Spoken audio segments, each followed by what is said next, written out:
Let's take a look at this set of data that pairs income with savings for 12 families. We note that income is increasing and savings appears to be increasing. The question is, can we describe the relationship between income and savings with a linear model? We'll start by looking at the scatter plot. So let's click Graph, Scatter Plot, Income for X, and Savings for Y. Click Compute, and we have this scatter plot that looks like it might have kind of a linear thing to it, but it also looks like it might have a bit more of a curve to it than a line. So let's look at the plot of the residuals. So we'll click Stat, Regression, Simple Linear. Again, income will be X, savings will be Y. And we'll drop down and click Plot the Fitted Line, and then also select Residuals versus X values. So those are the two plots that we'll get. Click Compute. Now we have some information here that if we had a linear model, this would be our R value, 0.944. That's pretty close to 1. We look at this graph here of the scatter plot versus the fitted line if we tried to model this with a linear model. And we see that this thing really does seem to have a curve to it more than a line. And if we look at the scatter plot definitely has a kind of a curve to it. We don't really have a random distribution above and below this line. There seems to be more of a pattern than just a random distribution around the line y equals 0. So we start to think maybe we should log the y values. So let's do that. We'll click Data, Compute Expression, Build, and then I'm going to go to log 10. I'm going to use base 10. So I'll click log 10, Add Function, Savings, because I'm going to log the y values, Add Column, OK, Compute. Now I have this column here that gives me the log values of y. So let's do this regression step again, only this time rather than using the y values, we'll use the log y values. So we'll go Income, log base 10 of savings. I want to plot the same thing. I want to plot the fitted line, and I want to plot the residuals versus the x values. Click Compute. Our R value actually did increase just a little bit. And now this line does appear now to be modeling the ordered pairs better. We have what looks like a bit more random distribution around the line, not really a curve looking shape. And if we look at the plot of the residuals versus x, we look at this line y equals 0, we see that we do have a better random distribution above and below that line. So we're actually feeling pretty good then about this particular pairing of the income with the log. So we're thinking that we have an exponential relationship here. So if we were to begin with a linear expression and then convert that to its exponential form, there's something going on here that's going to make that kind of difficult, and that is right here in the coefficient on the independent variable. So in other words, the slope. We start with 4 zeros in our decimal places here. And that's going to make those calculations cumbersome and the interpretation a bit cumbersome. So here's something that we might do. Rather than looking at income in terms of dollars, what we might do is put these two variables together with income in terms of thousands of dollars. So I'm going to go over here and I'm going to click Data, Compute Expression, Build, and I'm going to divide income by 1,000. So I'll click Income, Add Column, divided by 1,000. OK. Compute. And now rather than having 38,000, 41,000 and on down, I have 3841. And when I go through this process again, stat, regression, simple linear, I'm going to select income divided by 1,000, and then again the log savings, graph the fitted line and the residuals versus the x values, and now our slope is 0.0145 if we go to 4 decimal places, rather than having all those zeros at the beginning.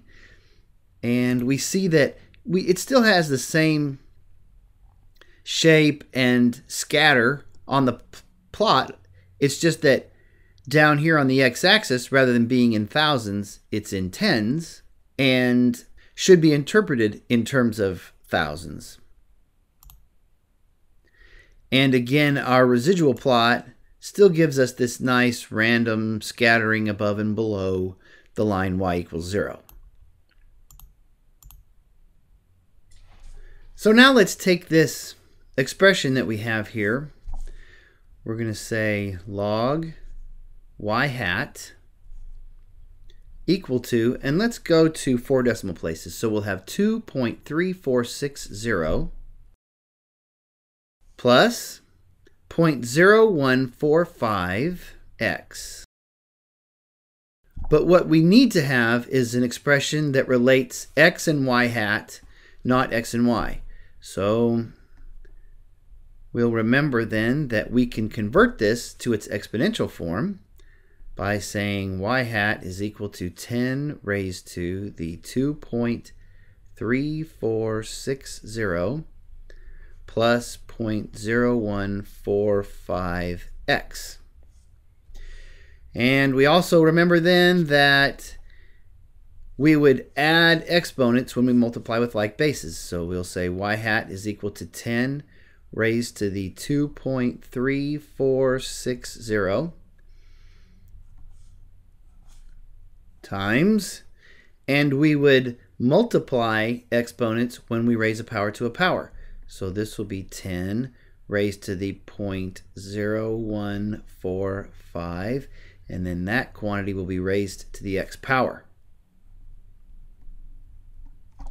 So y hat will be equal to 221.8196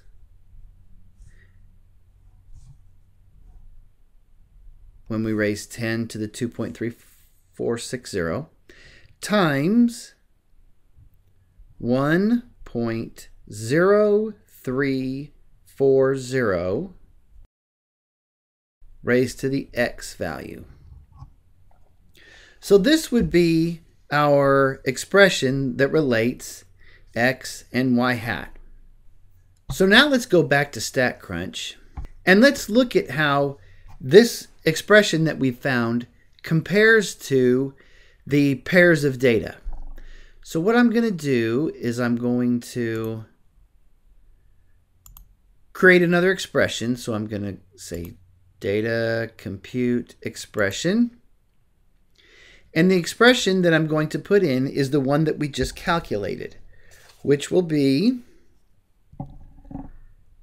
221.8196 times 1.0340 raised to the x power. Now, x this time, again, is going to be this income over 1,000. Add column. Okay. Compute. Now, this column has been added to the table. And this column should be pretty close to the values in this column, the savings column. Because the expression that we made was supposed to relate the savings values to the x values, or the income values. Again, income was expressed in thousands in that model. Well, let's do this. Let's graph these two scatter plots. Let's graph income divided by 1,000, so income in thousands versus savings, and income in thousands versus the values we got from this expression here. In other words, the predicted values. So the observed values, savings, and the predicted values by the model. So we'll click Graph, Multiplot. The first graph we'll create will be income divided by 1,000 for X, and then savings for Y. And then I'm going to do the same thing with income in thousands for X and the predicted values, the values predicted by the model for Y, and click Add. Now I have these two scatter plots that are going to show. I'm going to click Compute, and we get these two graphs. And we notice that they match up pretty well. They seem to have the same curve going to them. The residuals wouldn't be particularly large here. The differences between the values in blue, which are the observed values, the savings and income values, not particularly different from the predicted values, where we have the predicted values in red versus the income values.